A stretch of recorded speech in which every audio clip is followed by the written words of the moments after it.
మూడో ప్రపంచ యుద్ధానికి ముహూర్తం ఫిక్స్ అయిందా?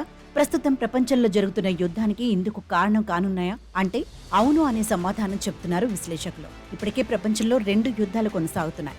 వీటికి తోడు ఇరాన్, ఇజ్రాయెల్ మధ్య యుద్ధ వాతావరణం అలుముకుంది. ఏ క్షణంలోనైనా ఇజ్రాయెల్పై ఇరాన్ దాడులకు తెగపడవచ్చని తెలుస్తోంది. ఇప్పటికే అగ్రరాజ్యం అమెరికా ఇజ్రాయెల్ను అప్రమత్తం చేసింది. ఇటీవలే సిరియా రాజధాని డమస్క్లో ఇరాన్ రాయబార కార్యాలయంపై ఇజ్రాయెల్ వైమానిక దాడులకు తెగబడింది.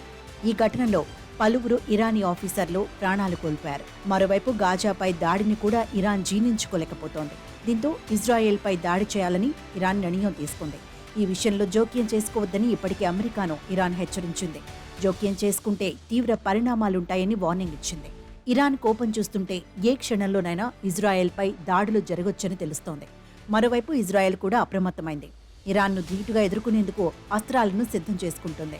ఇరు దేశాల మధ్య యుద్ధ మేఘాలు కమ్ముకున్న వేళ ఆయా దేశాలు తమ పౌరులను అలర్ట్ చేశాయి. ఇరాన్, ఇజ్రాయెల్ దేశాలకు వెళ్లొద్దని సూచించాయి. France, Bharat, Russia, Poland, America సహా పలు దేశాలు ఇజ్రాయెల్ వెళ్లొద్దని హెచ్చరికలు జారీ చేశాయి. ఇజ్రాయెల్ను అమెరికా అప్రమత్తం చేస్తూనే తాము అండగా ఉంటామని భరోసా ఇచ్చింది.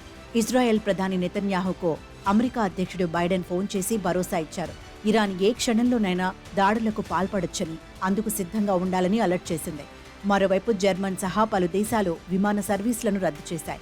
మరోవైపు ఇరాన్కు రష్యా సపోర్ట్ చేస్తుంది. అయితే ఇవన్నీ చూస్తుంటే మూడో ప్రపంచ యుద్ధం గ్యారంటీ అనే వాదన బలంగా వినిపిస్తోంది.